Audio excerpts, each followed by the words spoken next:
Pentaquark is a particle-themed solitaire microgame. It's for one player, ages 12 and up, and takes about 15 minutes to play. The game has 3 colors of particles, called quarks, and each comes in 5 flavors: up, down, bottom, strange, and charm, as well as the anti-charms on the back and 3 annihilate cards. The goal of the game is to manipulate the cards until you form a pentaquark, which is a set of 5 quarks, including 2 ups, a down, a charm, and an anti-charm, which are all color confined. Let me explain.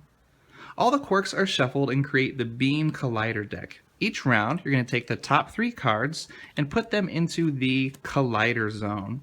Then you're going to need to choose one card to put into the Scattered Zone, and this is where you could lose quarks forever, never to return to the game.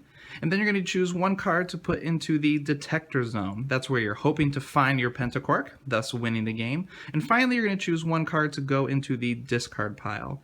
Those cards eventually are going to go back into the deck once this deck runs out. So as you do this, you want to confine your quarks so they don't get lost forever. Quarks are confined in sets of 3 if you have one of each color, and they are all anti-quarks or all regular quarks. And they're also confined as sets of 2 if you have a quark and anti-quark in the same color.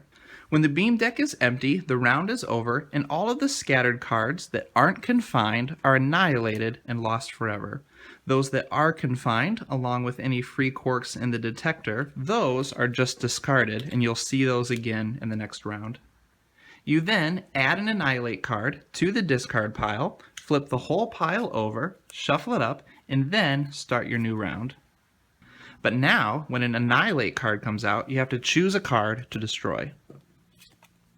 This goes on until you can make the pentaquark in the detector, winning the game, or until you have lost too many cards to get the needed pattern, thus losing the game.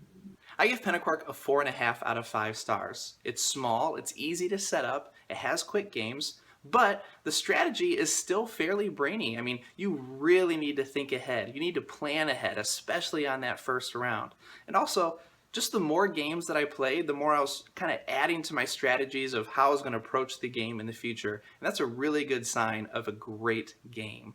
So this is a game that I'm often going to carry on me, and that is Pentaquark.